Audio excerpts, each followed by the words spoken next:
Welcome to the Heal Your Hunger Show, where we get to the heart of why you overeat and how to stop. If you struggle with food and weight like I did, welcome home. Welcome everybody to the Heal Your Hunger Show. So happy to have you here. It is a great day to be alive, and I mean that from the bottom of my heart. If you have survived COVID, congratulations. We've been praying for you. And if you have not gotten COVID, yay, yay, yay. Let's keep it that way, okay? I am recording today, and I have an amazing guest. But I want to invite you to talk about this show afterwards in the Secret Sauce group. So if you're not part of the Secret Sauce group, come on over to Facebook, type in Secret Sauce to End Emotional Eating Now. And that's where we have lots of different cool things going on there. Free classes, amazing prizes when we have classes, and also announcements. You'll be the first to hear about stuff going on when you're part of the Secret Sauce group. So join us there. And if you're here for the first time, welcome. This is where we talk about all the underlying causes of emotional eating. So this is not about diets. This is not about exercise plans, okay? Pills or potions or lotions. This is not where you go for that stuff. This is where you get down and talk about the real issues, the real stressors that drive us to the kitchen time and time again, especially now when stress is an all-time high with this quarantine and COVID. And one of the most important things we can address is stress around kids, okay? And so that's what we're going to get into today.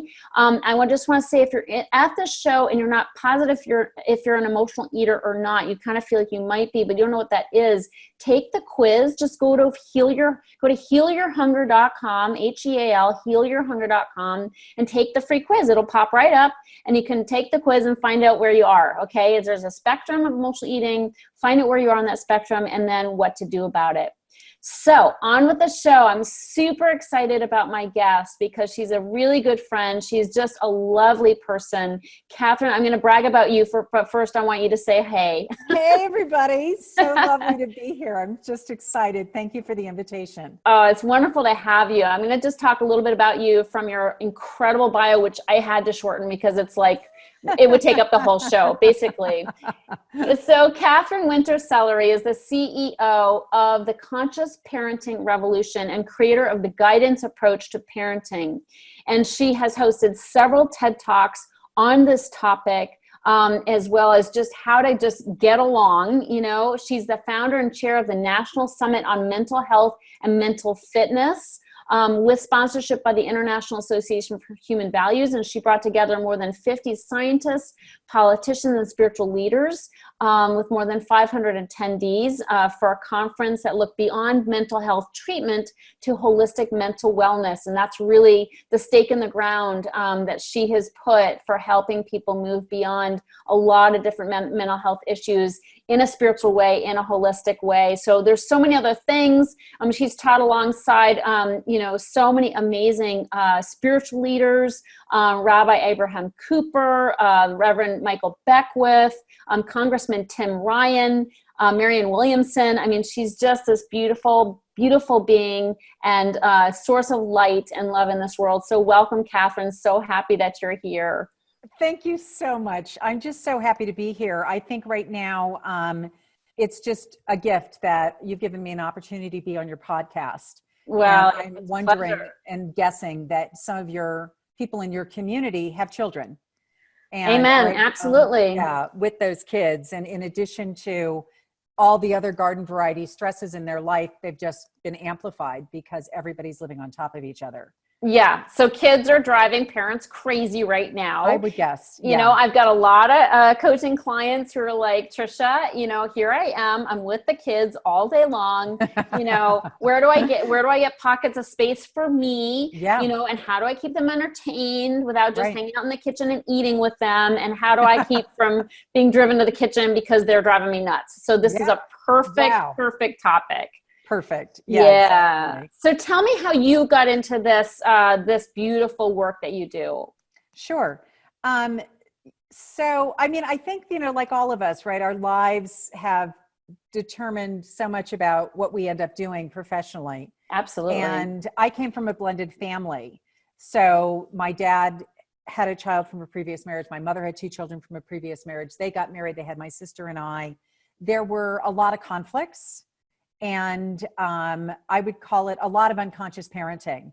And God bless, because I love and adored my parents. They passed, but they were my heroes in so many ways. And I also had a lot of internal angst because of what I would say, unresolved trauma in their own lives. Yes. They brought forward into our family dynamic.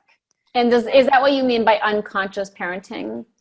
I do. I think when I say unconscious parenting, it's that we have patterns that are in our way of being that we don't identify as a pattern. We don't have the space in consciousness to be able to see that this isn't really who I am. This is like me sleepwalking in a pattern that I've just inherited from my family of origin, that they inherited from theirs and theirs and theirs. It's transgenerational inheritance. And at some point, we can only look at the things going on around us. Do we feel the resentment flows coming back to us? Do we feel like there's space in our families to have truly authentic, revealed conversations or not? Or are people hiding because they feel they can't really be who they are in their presence with you? So, that was my experience, is that I was just the good girl. And I excelled in order to keep people happy in my family. And I wanted them to feel happy for themselves. Oh, you're singing my song, girl. That was me too. Really? Yeah. It's like, let's keep the peace. There's trouble here. There's other problem children. I'm just going to be the good girl so I can give my parents some relief, and I sublimated my whole adolescence because I'm like, that's just going to be too much trouble for my parents. I'm just going to eat my way through it and I won't feel a thing, neither will they. Yes. And, it's called, there's actually Alice Miller, The Drama of Gifted Child. If you haven't read it, and if your audience isn't familiar with it, you guys, it changed my life. So that was a seminal work in my world. And I'd already been teaching for, 15 years before I discovered her. Well, I discovered her. I took her with me everywhere. I had that book as I traveled around the world. I just never opened it. And it actually wasn't until my mother had passed away. Literally, I was walking up the stairs, saw it, opened it. That's all I did that day, was I looked into that book to find basically the keys that unlocked my understanding of my childhood. And she calls it being cathected, where the child is cathected by their caregiver to support the caregiver's need to be seen because they weren't seen as a child. Okay. And they're desperate to be seen and acknowledged and heard and understood. The parent. The parent is. So the child is trying to support the parent. All of this happens under the veil. Nobody's conscious. Of course. One of those patterns. But the child then, to please the parent and make the parent whole, make them safe individually within the family system, subjugates knowing themselves in order to support the parent's well-being. Totally, completely. Does that resonate? Yeah, that's what I did. I'm like, my parents don't need any more shit. I'm just going to be a good girl, and I'm going to comfort them. Yeah. And so what happens is that we get out of touch with our inner voice. Because our inner voice is in there trying to be seen, heard, recognized, because truthfully in child development, that stage in a child's life is when they need to be mirrored. They need to be seen. They need to be reflected back to. In a healthy scenario. Way. Yeah. So that, the right response would have been something along the lines of, wow, it looks like you're really upset, rather than how dare you? And what do you mean? So any individuation is seen as a threat to parents who unwittingly have been cathecting their children. They can't let that child individuate and separate. Everything has to be reflected back according to how they see it. So this is a dynamic, I think, that's pervasive. And so we as adults move into parenting, bringing that with us as it is. I mean, there's no fault in this. There's no blame. It just is the way it is. Yeah. And for me, I had gone through a couple of, tragedies that opened up, my own mind to being able to see things the way they really were, and to work toward the healing that was necessary, so that I hope I'm able to support families in making that shift so that they allow their children to separate and individuate and have a voice without feeling like it's rebellion. So how do parents who are kind of falling into this pattern already, because it's just, they just didn't know, and they're not necessarily unconscious. They may have been working on themselves, but maybe because it is a inherited, pattern. How do they observe that that's happening? How do they know it's happening? Okay. When they insist that the child also have the same feeling about something that they do, see something the way they see it. And how do they know it's so unconscious? I would imagine, like, nobody wants to admit that they're doing this to their kid. So you must have a lot of denial from parents of like, oh, I can see how another parent might do that. But I think most people like you can identify with, oh my God, I was cathected. Okay. Right? So I think you identified it immediately. You're like, oh my God, that's the story of my childhood. Yeah. I'm imagining that there are people listening to this who may also relate and feel that they had to give up their sense of self in order to make their mom or dad happy. And that meant being obedient and compliant when actually they had a different point of view, but they didn't have the safety, the psychological safety to be able to be present to what was happening inside of them and present it, because the people around them, the adults in the world around them, saw that as sassy or talking back or somehow being a bad kid, which might even result in them being punished and sent to their room. How dare you talk to me that way? Because kids don't know how to say what's happening inside of them in this atmosphere without it coming back to them as being bad kids. Yeah. And go ahead. Well, no, you go ahead. I'll talk to you. It almost teaches the child to internalize that having their own point of view isn't okay. Yeah. That's the thing. That's the thing, and dangerous. It is dangerous. And I think in my, of course, I'm bringing it back to my personal experience, and I'm not a parent. I'm sure I would have carried this on. Well, I don't know if I would have. I started getting help at a very young age. So I think by the time if I had become a parent, I might've had enough consciousness not to do this. But I was just thinking the other day, because I grew up part of the time in Maine, and I'm in Maine right now. And it reminded me of when I was a kid. This is kind of silly, but my dad was sort of a boat snob, where he liked sailboats and he thought motorboats, this is really stupid now that I say it, but he called motorboats like stink pots. And so they're really like, he had this like sort of this thing, this snobbery around boats. And I'm like, I'm like an adrenaline junkie, being an addicted personality. So I'm like, no, but I don't want to be in a sailboat that just like kind of floats along. And if the breeze happens to show up, the boat goes forward. Like, I want to be in that speedboat that's going really fast, because it looks like so much more fun, but I had that that I didn't have the sense of safety and the sense of self to be like, sailboats are kind of boring, Dad. Like, I'd rather be in a stink pot, like, you call it what you want. It looks more fun to me. And I had to I didn't have to, this is what I did, is I pretended pretended to act like, sailboats are it, and I just, looking back when I was, going through my own recovery, is I saw that as like, wow, another example of the way I did sublimate who I was, which was different. And that would have been a time to individuate from my father, by just stating it like how it is. But I just felt like, no, I need to like act like I like what he likes in order to get his love. Exactly. You nailed it. And that's part of it. Another part of it is that, a lot of kids find that when they do get acceptance, it's because they've excelled. And so conditional. So the other kind of road, is that a lot of kids become overachievers in order to win the approval of their caregivers. And, I was a classic overachiever, and I can remember to this day, no matter what I was, like student body president or this or that or the other thing. And in my heart, I always wanted to do it so that mom would be okay. Mm. And so it was like the driving force, as opposed to, I'm hungry for leadership.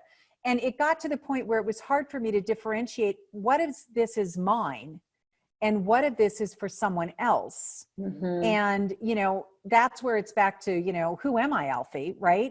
What's it all about and who am I? Yep. Because I never got that reflecting. And it just gets all complicated inside. So, I would say that for me, it's been my own healing over really decades. Mm-hmm. And then when you have children, it all comes right back in your face, like boom. So that's where I really started to accelerate my learning. So yeah, that's a nice, beautiful, lovely way of putting it. So yeah, got your ass kicked by having kids, it sounds like. Totally. Oh my God. I could be a great professional, but when it came to my kids, what? Oh, I bet everybody feels that way. Oh, and a good friend of mine says, like always said, you can't, there's no handbook for it, and you're bound to screw it up. Like you just can't. You can't, there is no doing it right, and it's sort of like every parent's burden is feeling like, geez, I wish I'd done better. So everybody's doing, just let's put it out there. Everybody's doing the absolute best that they can right now. And that is the message. Yeah. Yeah, absolutely. And, the sooner we deal with our own stuff, the sooner we can pass that on to whoever's around us, our kids and other loved ones included. So talk to me about how that came up for you. Like, how did you start to see these patterns in your own parenting? So when our son was 2 years old, my husband and I, we were both at the time living in Hong Kong. And I was actually brought there as a non-ferrous metals trader, believe it or not. So I had a professional job, and he's an architect. And then we had our first child. And like I said, we were both really fine in our professional worlds, but we were truly deer in headlights with this little person in front of us. Yeah. And we were just stumped, like what to do. There was clearly the need for some discipline. And all we had to fall back on was our past. So the big change for me was the first time we ventured into the world of trying to find training as parents, was a parent effectiveness training course, which was a course designed by Thomas Gordon. And it was life-changing. So I took it over and over and over again, and my husband, and we adopted a lot of the principles. And I eventually was asked by the teacher then in Hong Kong to become an instructor.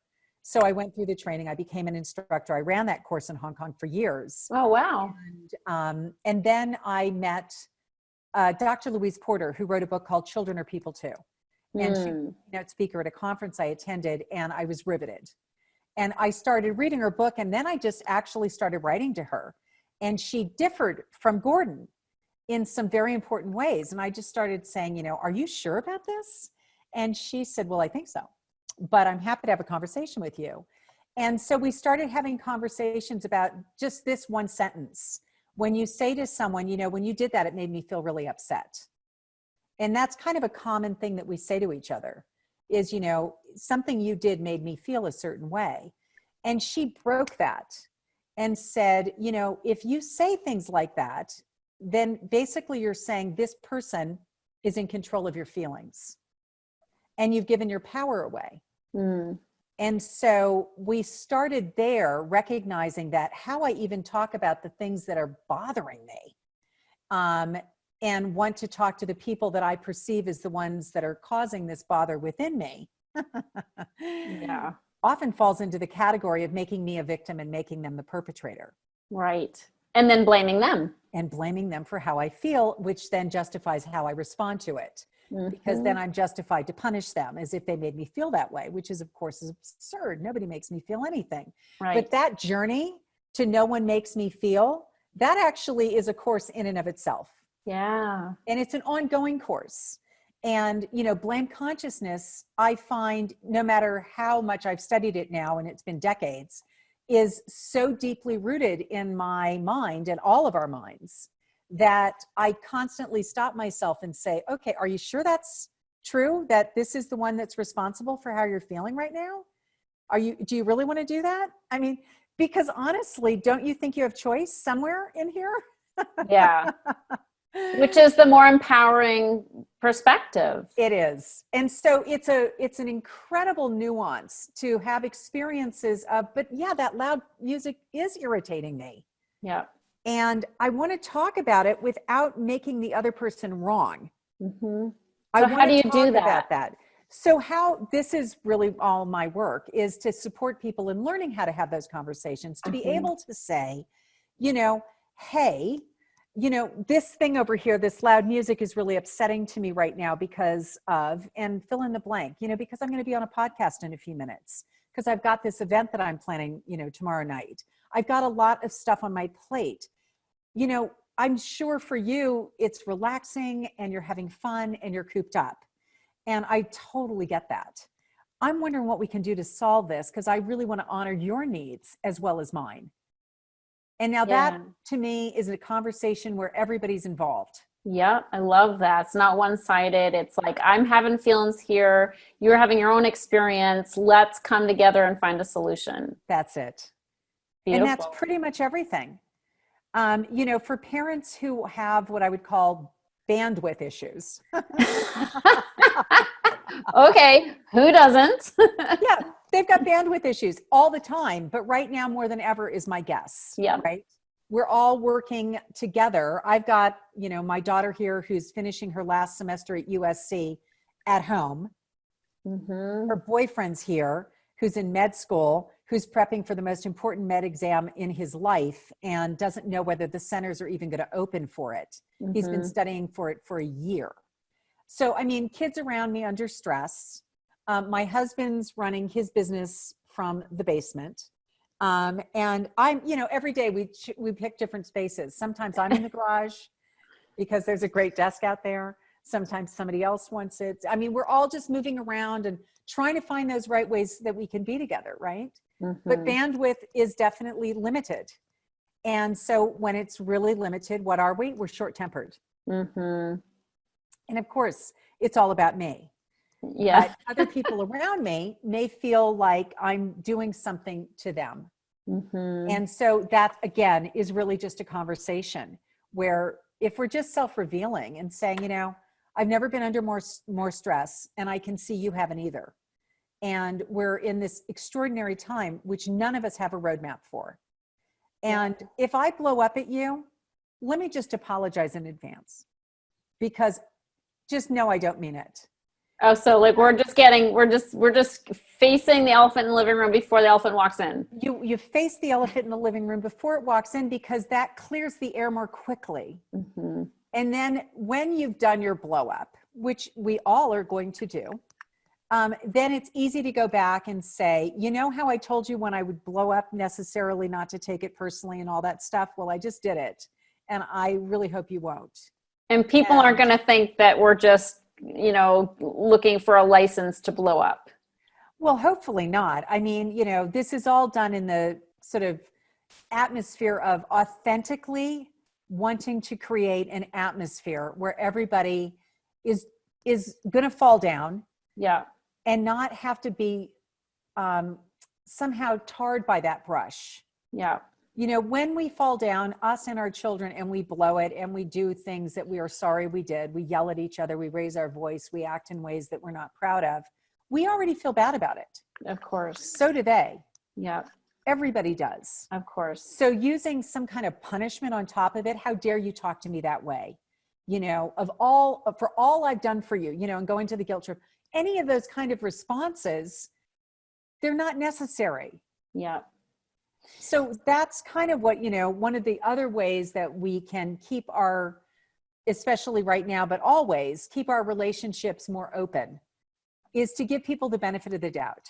Yeah. And if they do blow up, it's to understand that there are unmet needs within them, that their bandwidth is definitely not what they need. And everybody's doing the best they can. And in spite of that, they're going to blow up and do things that we don't like. And it's not so much my experience of the blow up as my ability to be looking at what's going on inside of them, as opposed to how it affected me when they blew up at me. Yeah. Easier for perhaps an adult to do than a child. Totally. Well, and Yes. not so easy for adults either, incidentally. Yeah. Adult children. So, Yeah. maybe a family meeting where we just kind of name it and say, look, tensions are high. We're all on top of each other here. You know, you guys are normally at school. You're here, you know, dad's usually Exactly. out. I usually have the desk to myself, you know, whatever the, Totally. or vice versa, whatever the scenario. And just, can we all agree, you know, that we're going to give each other a little more slack during COVID, and that, you know, mistakes are going to be made, and that we fundamentally love each other no matter what gets said, no matter what hissy fits happen. You know, we are a family of love, and that's what's going to carry us through. Yeah. And that's very explicit. And those kind of family meetings I'd be having every day to clear the air. Okay, a daily meeting. I do a daily meeting until you don't need to. And what does that look? Is that like at Kind the of end of like the what day? you just, well, you know, you can start the day off with gratitude. Okay. And I, you know, one of my heroes is Marshall Rosenberg, who was the founder for the Center for Nonviolent Communication. I don't know if you're familiar with NVC or Yeah. not, Mm-hmm. but, you know, Marshall used to talk about having mornings and celebrations every day. And he would do it like over dinner with his kids. And, you know, what are you mourning? And it could be, you know, the way I handled that. I'm really mourning the fact that I handled it the way I did. And what are you celebrating? And so every day, you know, setting up that time at dinner for mornings and celebrations and going around the table with everybody in the home gives everybody an opportunity to clear the air I love and that. bring things up, you know, so that there's like a town hall meeting on a regular basis. Because if you can keep clearing and clearing and clearing, it doesn't carry forward as a resentment flow. Yep. I love You know, that. what I'm wondering about are some families that already had resentment flows. Yes. Thank you. You know, That so those happens are the too. ones, yeah, those are the ones that, you know, I'm concerned about more than anything. Okay, Because, so let's talk about that. So you've got backlogs of resentment, yeah, big mistakes that were made, maybe divorces, or maybe a parent left, there's abandonment issues, there's, you know, stuff that went down, affairs or something, stuff went down, you know, this stuff is buried, you know, it's back there in the dark corners of our minds, you know, it hasn't really been dealt with. yeah, And here we are in this really strange situation where we're trapped at home with no escape. exactly. And I mean, you watch the news, I watch the news, domestic violence is up, Yeah. child abuse is up, Drinking. and drinking is up. I'm sure binge eating is up. I mean, we Mhm. just know all of these different coping strategies, you know, Mhm. are what do I want to call it, toxic.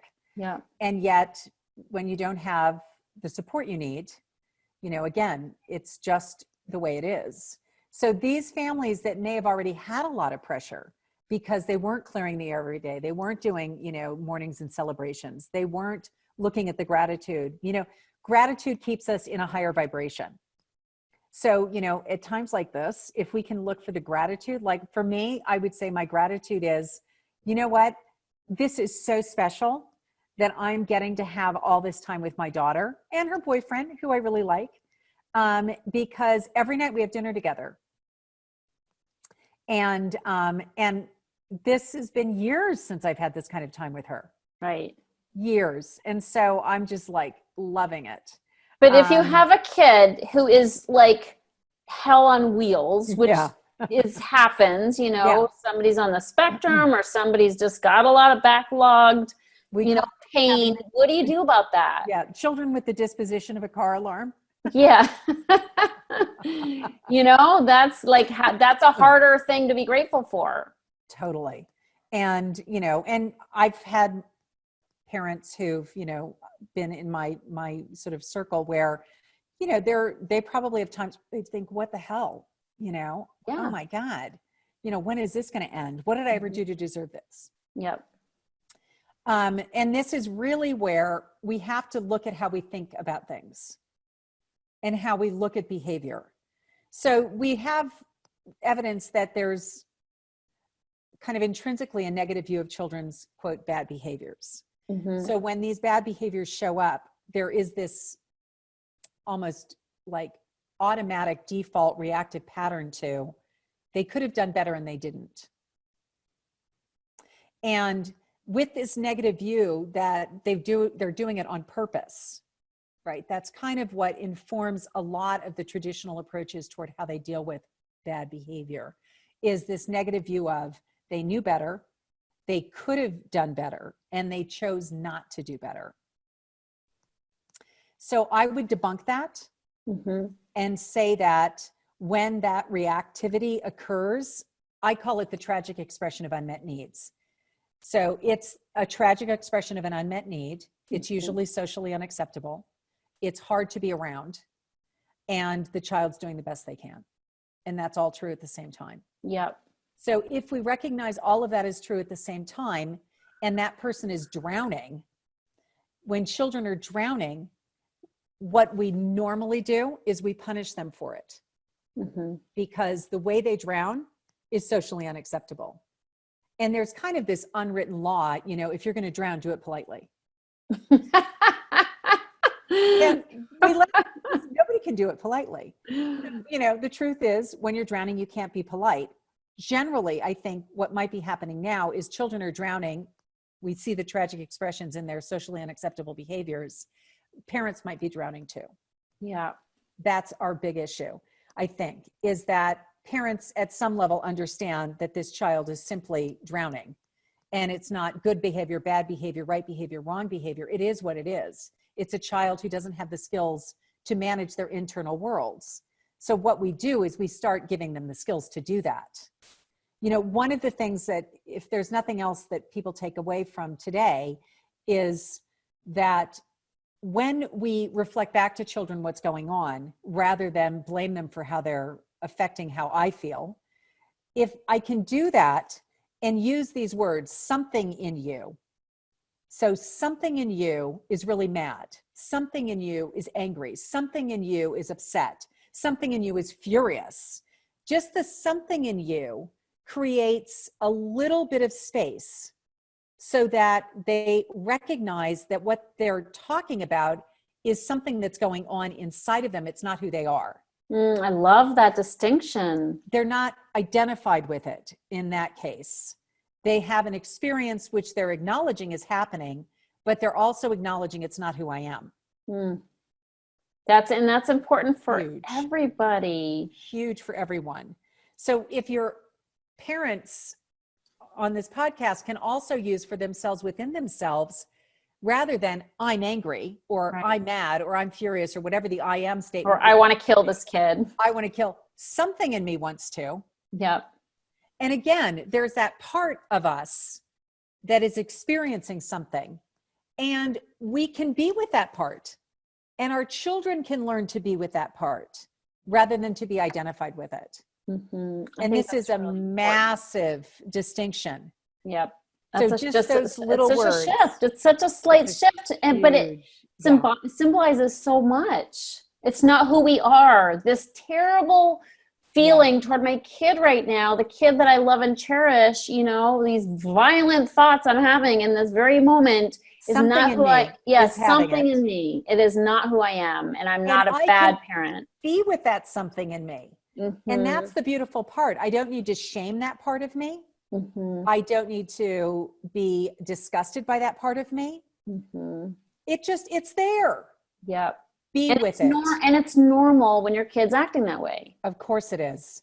And so these kind of nuanced perspectives allow us to not go into shame cycles, which are just, you know, they're just right there. They're always right there. You know, most of us are ready to slip into a shame circle, like at the drop of a hat.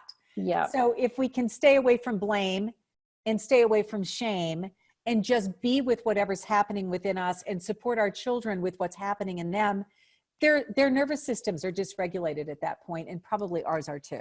Yeah. So, you know, one of the things, and I'm just going to teach you guys this, I learned this years ago from a therapist actually. And she said, you know, if you just take two fingers and you start to do this. And go around the circumference of your eye, your eyebrow, down to your jawbone and back up to your eyebrow. Yeah, you're just doing like a magic 8 around your eyes. Okay. And if you want to, close your eyes and just Take a few deep breaths. And then you can reverse it and go the opposite direction. And you might even find there's one direction that feels more natural to you, that you prefer, or you like going back and forth. Definitely. And you just keep breathing, and maybe you change your direction again. And if you were to do that with your children rather than yell at them, Oh, so put your two fingers up on the crown of their teach eyes. them how to do it, or Teach them how to do it. Yeah, and that could be done in the no problem zone before we get into a brawl somewhere down the road. Okay. These are ways that we go out of using words and into just recognizing that everybody's nervous systems are frayed. Mm-hmm. And so I don't know how you feel right now, but I already feel different. Yeah, no, that's sweet. That was really relaxing. Yeah, it's really relaxing. It's super easy. Kids can do it. Adults can do it. It's easy to do. And it actually balances the brain. Nice. It's a very simple way of creating some brain balance. Because when kids get into their amygdalas, or adults do, we're no longer using our whole brain anymore. And so we lose our ability to connect to the reasonable part of us. So we want to connect to the reasonable part of us. And one of the ways that we can do that is through breathing and meditation and exercises like what I just taught you. Because ultimately it's about our prana. It's our energetic field. And so, I don't know if the folks out there are meditators or not. Oh yeah, I'm talking about meditation and prayer. These are self-care secrets that I teach, actually, because I always tell people you got to put gas in your own tank first. You've got to put the, I use the oxygen mask. Yep. You've got to put that on yourself first before you can give it to your children. Yep. So moms and dads have to take care of their nervous systems in order to support their children when they're in meltdown. Totally. And I would say, whatever your practices have been as moms and dads, it's time to double down. Amen. Double down on those practices. Time. Yeah, more than ever. I feel it. I feel the need for more self-care than ever. And I'm like, where's all this free time I thought I was going to have? It's like, I know. It's like it's spent on self-care, We're all so much busier than we were before. There's one other thing I want to say to everybody, which is just something that I run in my classes, is understanding the difference between what are the belongers and what are the autonomous children. So belongers are kids whose self-esteem is based on whether mom and dad are happy with me, and maybe even beyond that, friends and other people. So I feel good about me when I can see that you guys are good. And when you get that angry look on your face or disappointment, I will self-correct my behavior because I want to feel good. And my goodness comes from feeling like I belong and you're happy with me. So we call those, people pleasers. And, the problem with a people pleaser belonger child is that it's wonderful to be so considerate of others, but not at the expense of self. Yeah. So I really work with families who have those kids to empower their children to like, as a practice, say, I can see that you're trying to make me happy. And I'm really curious about what's going on inside of you too. And I'm wondering how you're feeling. And so truly like giving them permission to have a feeling other than the one that you want them to have. Beautiful. Oh, Katherine, I love that. That's the belongers. I love that. Then we've got the autonomous children. Okay. So an autonomous child, mostly people with autonomous children come to see me because the belongers, of course, who needs to come for help. They're not problem children. They're making me happy. They're always, they will, however, at some point, I predict, become resentful. That completely their feelings and needs didn't ever matter, and that the others' feelings and needs were all that ever mattered. Yep, that's how I lived. Absolutely, a lot of and I teach that too. If you're people pleasing as an adult, because we learned it as a kid, but we carry it on into adulthood, you can bet there's a lot of resentment packed in there. For sure. So honoring the other person, the child's feelings and needs. So autonomous children, there are books written about them. These are the kids that have a really strong sense of self-determination, self-governance. Which you want in your kid. You do, unless it comes up as a no to you. Right. Exactly. Theoretically, I want my kid to have autonomy, but not when I'm telling them to go to bed. Yeah, exactly. So that autonomy thing is great as long as it doesn't affect me. So how do we work with the autonomous children? First of all, what I like to support people to see is that a no to you is a yes to something inside of themselves. Mm. And so stop whatever your demand is and shift into, hey, I see you're giving me a no. So I'm recognizing that there's something in you that you're saying yes to. I'm curious about that. Can you tell me what's going on? And then you're inviting their perspective into the room. You're actually acknowledging that they have a perspective and that they're separate and individuated from you. So with that child, it's a matter of letting them recognize that we honor their perspective and that this isn't a demand. So that kind of takes me into the world of, well, actually, was I demanding? Maybe I was demanding. So when we're demanding, we are going to activate retaliation, rebellion, and resentment. It's the 3 R's. It's well documented. So I'm always looking for, is there retaliation, rebellion, resentment? Because if any of those 3 R's are present in the dynamic in a family, the parents started it. Oh, wow. With the demand. With the demand, with the authoritarian, do as you're told because I said so. But if you have a kid, I know somebody's thinking this, if you have a kid who is just defiant at everything they're asked to do, how am I causing that? Well, I would say that you have a child who, what I would say is you have a child who's highly autonomous and you have not been acknowledging their needs for autonomy. The need for autonomy requires you to give them choice. It doesn't mean do you want to have vegetables or not. It means do you want chicken? Do you want to have peas or carrots? Right? You start to give them choice depending on the age of the child. From a very young age, you start to give them more choice so that they feel like they're making the choice. Got it. They're deciding. I got it. Yeah. So you're like, okay, here's what we have. Would you like to have this or that? And then they think, oh, I'm going to decide which one I want. And you start to give them more choice. Now, the amount of choice that you give depends on the age of the child, right? So, and the amount of scaffolding each child needs depend on the child's individual needs. But children who have the disposition of a car alarm, which is what I hear when I hear people say, they're always defiant and all the rest of it, I would say those kids are they have underlying irritations in their nervous systems that have been undetected. And so I do go toward the medical route and often ask people to have allergy tests and all this kind of stuff to see what are the things that are happening to irritate the nervous system.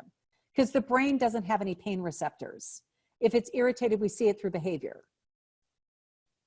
Got it. So figure that out, right? Go to the, initial thing.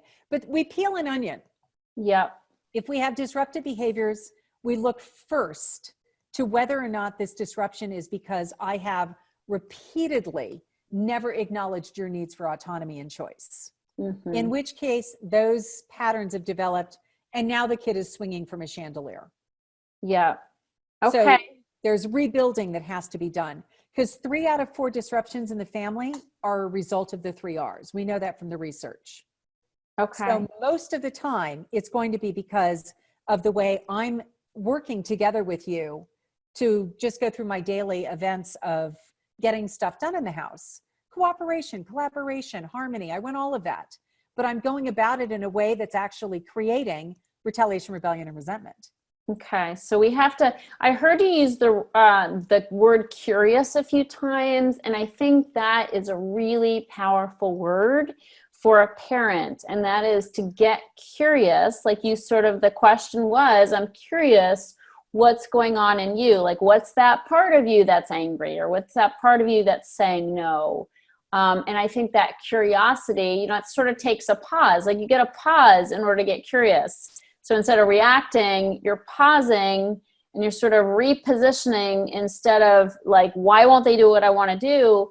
What do I want them to do? Into the curiosity of, what's going on with them. And that little Beautifully space, said. Yeah, that's really where that opening is. Exactly. So, you're basically pausing long enough to take into consideration that this other person, whether they're young or not, has a point of view. Yeah. Yeah. And then you're really going into a collaborative problem solve. Yeah. Where everybody's feelings and needs matter. And you're guiding in the direction of, but how are we going to work this out? Yeah. Problem solving. So this is awesome stuff, Katherine. I love it. And I love what you're doing. And I know some parents are feeling like it sounds great, but it doesn't look like that. So, so I get that. So you have classes that you give, and right now during COVID, you're actually offering them complimentarily. Can you tell people how they can reach you and actually attend your classes? Sure. So, consciousparentingrevolution.com is my website. And I know by the time this podcast launches on Thursday that the next Wednesday night, I'll be doing another free meeting. So I believe you guys can just go to my website and you'll see the pop-up at the very top bar for the event.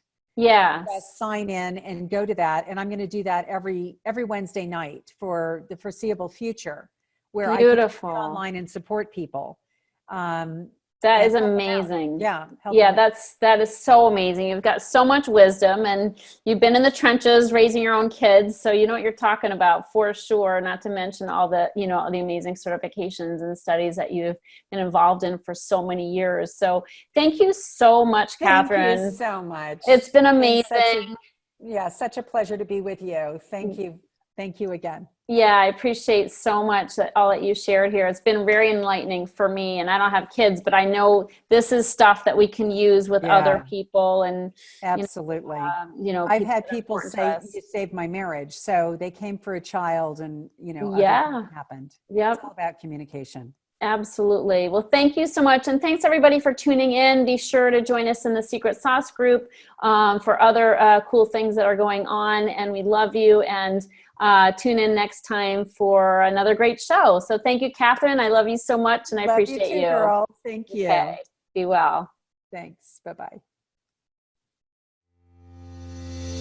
If you enjoyed this podcast and want to get free support, insider health info, exclusive invites to events, and more, visit healyourhunger.com.